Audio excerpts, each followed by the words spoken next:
How do we close the digital divide between higher and lower socioeconomic classes? While I was doing this project, I found out maybe that's not the right question to ask.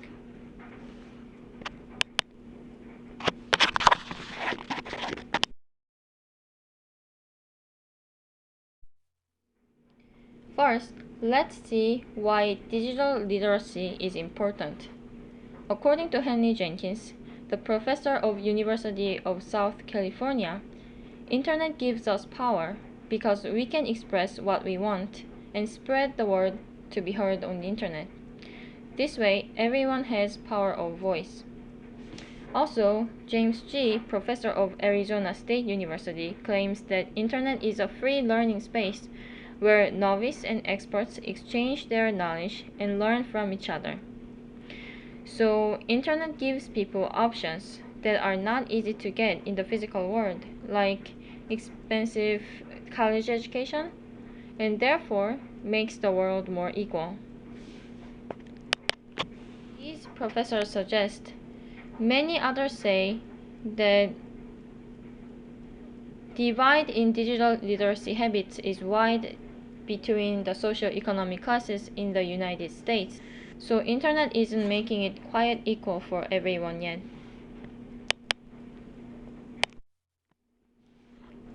What have we done to close this gap? Thinking about the United States, the government has worked on improving the physical access to internet, like giving out laptops and more internet access for disadvantaged areas. This definitely helps, but many people say that just working on the accessibility is not going to solve the problem. Accessibility matters, but the people need to know what's possible with the internet.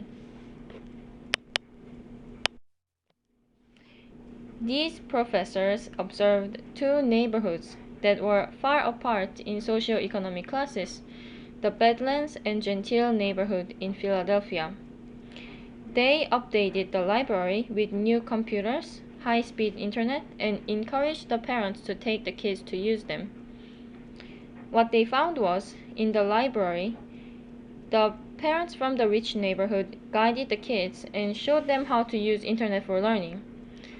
And then the parents from the poor neighborhood left the library after they dropped off their kids, and the kids ran around alone or used the internet for what they knew, for entertainment. This could be a little reflection of their everyday life, where the kids from rich area get mentoring from their parents and shown how to use internet academically, where the poor kids don't have any mentoring. Because the rich kids know how to use the internet academically, they gain knowledge instantly through the internet. And this could take them to higher education or to a higher paying job. But the poor kids just don't know what internet can open for their life, and they're left behind compared to the rich kids. This is called a new Matthew effect, meaning the digital literacy expands more and more for the ones who have it already, and the poor ones fall farther behind.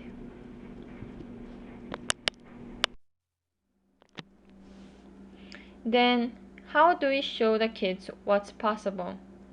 Another study done by a professor from UC Irvine shows even showing the kids how to use the educational software doesn't do much good by itself. So just mentoring doesn't really work. When he observed school programs to teach how to use technology for education, it was usually doing simple searches online or making a PowerPoint. He thought these were manual skills called performativity, and these classes didn't teach the kids what the internet can be used for. They were not taught to use internet for a purpose or to benefit themselves in real life. Then he tried many projects to teach kids how to connect their life with the internet. The kids took social actions by comparing the work environment of the strawberry farm in their town. After the research, they published their findings online by poem or drawings, emailed the governors to find more about the workers in other farms in USA, and eventually started an email exchange with Brazilian students about the coffee workers. Um, these projects are called network science projects, and in those projects, people solve community problems using various literacy skills to do research. By applying these skills for authentic reasons, the kids learn using the internet for social actions in school. But what about when they go back home? Do they have anyone to mentor them or teach them the connections between the internet and the real life opportunities?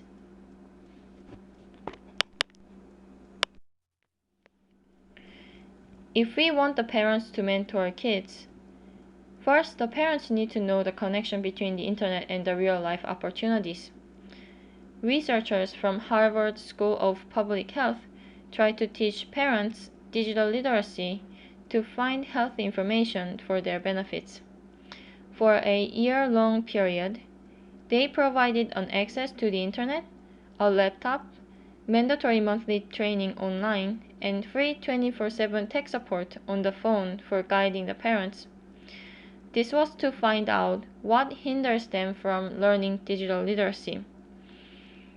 The parents had great time learning, but they said the time constraints from supporting the family and the conflict to fight over who uses the computer blocked them from learning.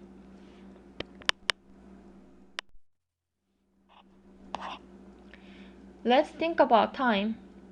One of the participants said that when she had to work graveyard shifts, she had to sleep most of the day and also take care of her home. And then there was only so much time left to spend for learning, even if she knew she would benefit from the training. This time is not just for her learning, but also have to be spent for mentoring her kids someday. Then even more less time for parents to learn. Physical limitations cut their time short, but also other worries could hinder them from learning. It's not just about graveyard shifts. Think about having to work physically hardcore jobs while still worrying about how to pay the bills. Also, unexpected problems happen more often when your income is tight. The study also mentioned that even if they provided all the resources to learn, sometimes the participants did not have a space or surface to put on the laptop, or because they couldn't pay for the cable bill, the internet and the TV were cut out altogether. The researchers said they didn't expect these things to happen before doing the study. Even the experts were surprised how poverty can pull them down in so many different ways. Closing digital divide is a poverty issue where print-based literacy, the living situation of the family, the education of the parents, and many more all play a role. Giving out laptops and teaching how to use educational software as a solution make this ecosystem of problems sound like one little area to clean up. The people who care about learning and teaching digital literacy talk about participatory culture, where everyone's story gets told. But that's only true for the people who have the background and support to use it purposefully.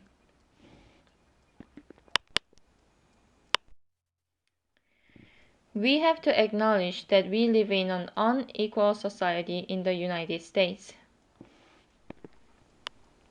If we want to close the digital divide, then we are really asking this question.